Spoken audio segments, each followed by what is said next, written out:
옛날 옛적 한국남도 지방의 영암이라는 마을에는 수많은 전설과 신비로운 이야기가 전해지고 있었습니다. 그 중에서도 가장 많은 사람들에게 전해져 온 이야기는 대왕암의 전설이었습니다. 영암의 외곽에는 거대한 바위가 자리 잡고 있었는데 사람들은 그것을 대왕암이라 불렀습니다. 이 거대한 바위가 서 있는 곳은 마치 누군가 위대한 왕이 이곳에서 세상을 내려다보는 것처럼 장엄하고 신비로운 분위기를 자아냈습니다. 옛날 이 마을에는 깊은 가뭄이 들곤 했습니다. 농사로 생계를 이어가던 주민들은 깊은 시름에 빠졌고 결국 하늘을 향해 기우제를 지내기 시작했습니다.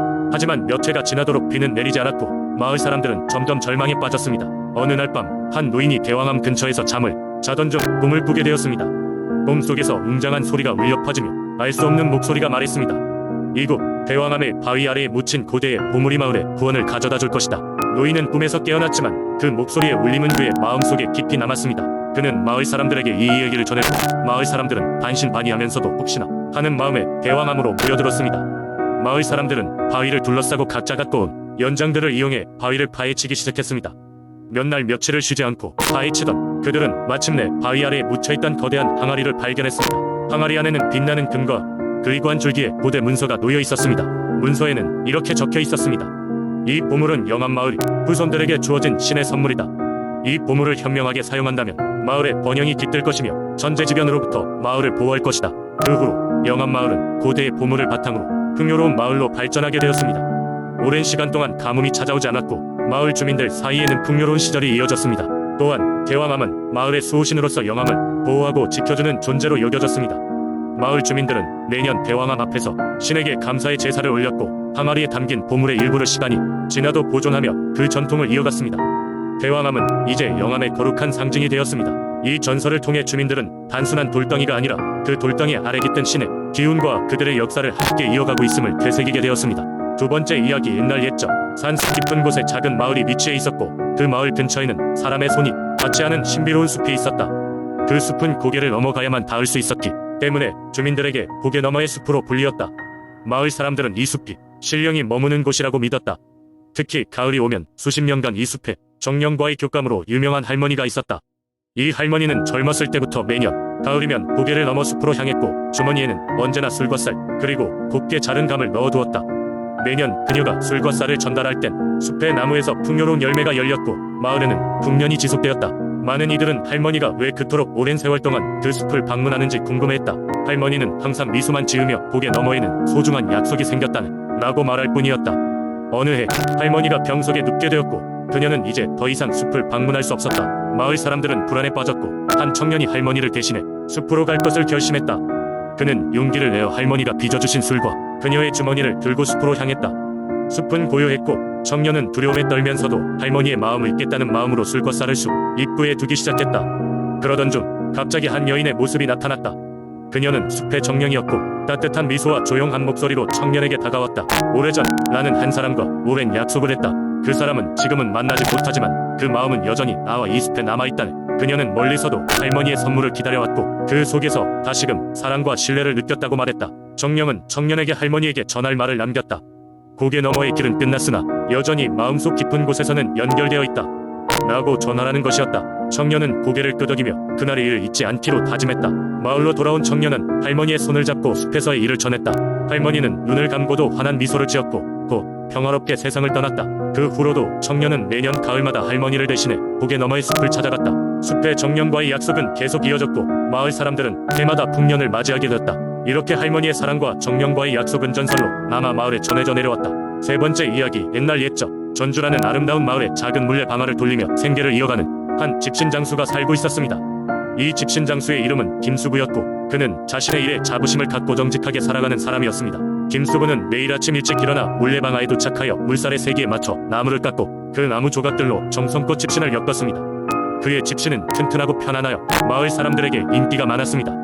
그러나 그의 마음속엔 항상 농사를 짓는 사람들의 무거운 삶을 조금이라도 가볍게 해주고 싶다는 소망이 자리잡고 있었습니다. 그러던 어느 여름 전주를 긴 가뭄이 덮쳤습니다. 강도 마르고 눈도 말라 농부들은 하늘을 보며 탄식을 멈추지 못했습니다. 가뭄이 길어지자 농부들의 얼굴은 점점 어두워져갔고 그들의 발에 걸친 김수부의 집신마저도 흙먼지에 덮여 초라해 보였습니다. 김수부는 마을을 지켜보며 자신의 힘으로는 아무것도 할 수 없음을 절감했습니다. 그는 밤마다 고생하는 농부들과 그들이 짊어져야 할 고단한 삶을 생각하며 잠들지 못했습니다. 그러던 어느 날 밤 그는 꿈을 꾸었습니다. 꿈 속에서 한 용이 나타나 그에게 말을 걸었습니다. 나의 이름은 청룡이다. 나는 전주의 수호신이지만 이 마을에 나의 도움이 필요하지 않았기에 오랜 잠에서 깨어나지 않고 있었다. 하지만 너의 진심 어린 소망을 느꼈다. 나는 너의 이야기를 듣고 도움을 주고자 한다. 김수부는 꿈에서 깨어나 혼란스러웠습니다.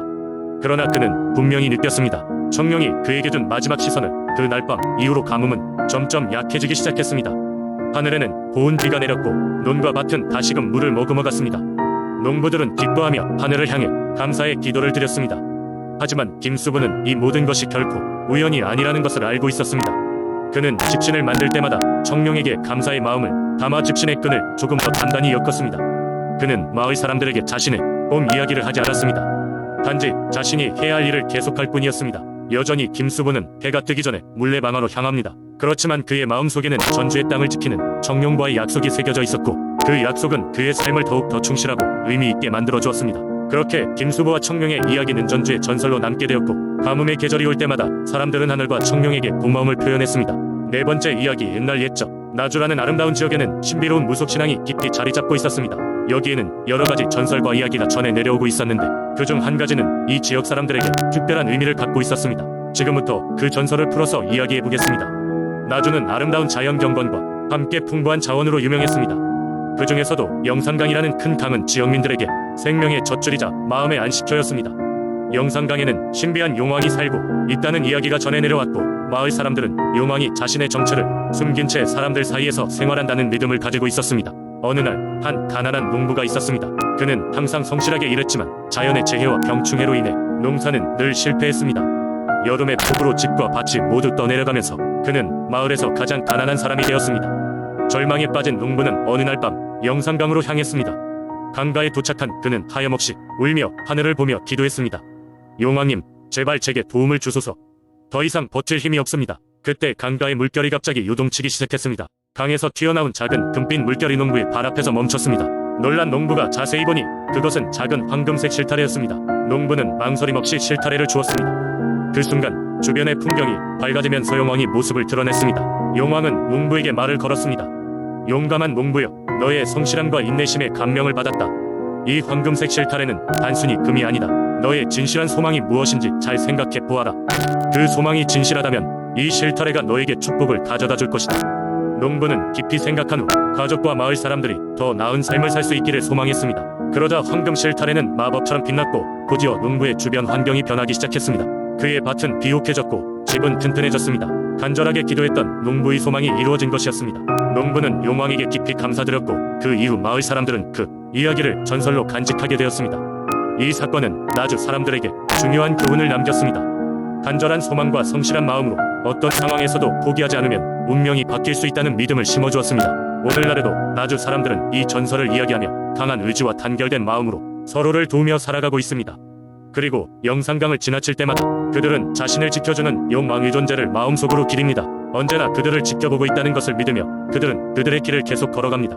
다섯 번째 이야기. 옛날 밀양의 한 작은 마을에는 사람들에게 사랑받던 곡식 고개가 있었다. 이곳은 농작물이 잘 자라는 비옥한 땅으로 유명했는데 사람들은 이 고개에 묘목을 심으면 해마다 풍성한 수확을 얻을 수 있음을 알았다. 그러나 이 고개에는 오래전부터 전해 내려오는 전설이 있었다. 전설에 따르면 이곳은 신들의 은혜가 깃든 땅이었으며 신들의 마음을 얻지 못하면 언젠가 그 풍요로움은 사라진다고 했다. 마을 사람들은 매년 첫 수확을 앞두고 이 고개 정상에 모여 신들에게 감사를 그리고 기도를 올리는 풍습을 지켜왔다. 이 마을에는 한 노파가 있었는데 그녀는 곡식 고개와 관련된 전설과 민속신앙에 대해 잘 알고 있는 사람으로 유명했다. 노파의 이름은 은실이었으며 그녀는 젊었을 때부터 매년 기도 의식을 이끌며 사람들에게 신앙심을 일깨워주었다. 노파는 늘 이렇게 말했다. 신께 우리의 풍요로움을 감사합니다. 우리가 그 은혜를 잊지 않도록 마음 다해 기도드립시다. 어느 해 마침내 마을에 위기가 닥쳤다. 연속된 가뭄으로 인해 마을이 농작물은 시들어가기 시작했고 사람들은 점점 불안해졌다. 이런 상황에서 은실은 더욱더 기도로 신들에게 의사를 전달하고자 했다. 하지만 젊은이들은 점점 전설을 의심하며 기도의 효과에 대해 의문을 품기 시작했다. 은실은 이런 청년들을 설득하기 위해 손자와 함께 고개에 올랐다. 그녀는 정성을 다해 비단천을 깔고 그 위에 곡식을 올려놓고 정성껏 기도를 드렸다. 그녀의 손자도 할머니를 도와 곡식을 신에게 바치는 의식을 함께했다. 그러면서 은실은 손자에게 수년간 내려온 전설을 들려주었다. 이 고개는 우리 마을의 근원과 같다.